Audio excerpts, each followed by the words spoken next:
Hello everyone, welcome back to my channel. ఈరోజు నేను మీకు చెప్పబోయే recipe baby potato masala curry.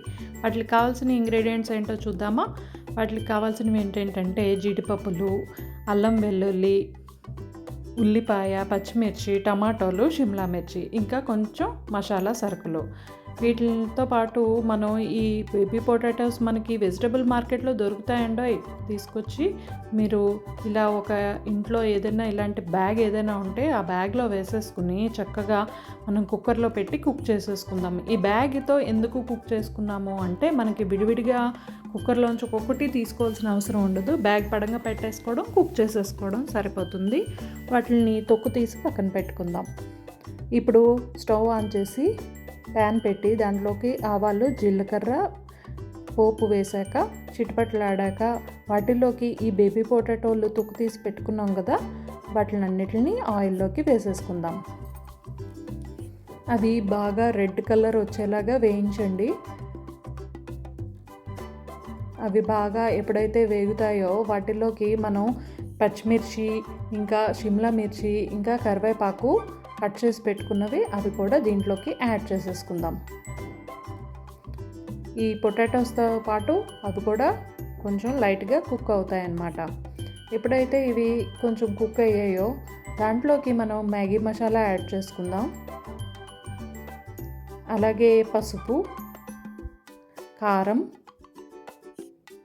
Salt, రుచికి తగినంత సాల్ట్ యాడ్ చేసుకోండి.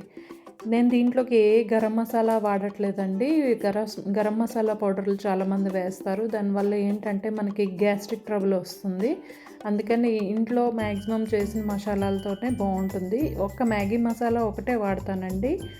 అలాగే మనం ముందుగా పేస్ట్ చేసి పెట్టుకున్నాం కదా, గ్రైండ్ చేసి, ఆ పేస్ట్ని అంతా ఈ పొటాటోస్లోకి కలిపేసుకుందాం.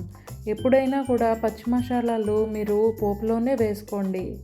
ఏ మ్యాగీ మసాలా కానీ, గరం మసాలా కానీ, ఏ మసాలా అయినా మనం పోపులో వేసుకుంటే వాటికి మంచి అరోమా స్మెల్ వస్తుంది. వాటి వల్ల ఈ పొటాటోస్ ఇంకా ఈ గ్రేవీ అంతా కూడా ఆయిల్తో పాటు ఆ మసాలా స్మెల్, ఆ అరోమా అంతా కూడా ఈ కూరకి బాగా పడుతుంది.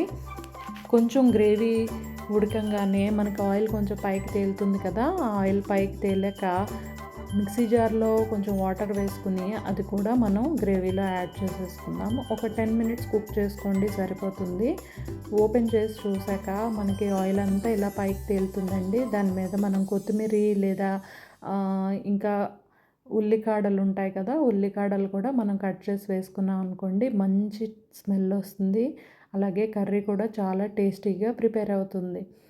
మీకు కానీ ఈ రెసిపీ నచ్చినట్టయితే తప్పకుండా లైక్ చేయండి ఫ్రెండ్స్, షేర్ చేయండి. నా ఛానల్ ఎప్పుడైనా సబ్స్క్రైబ్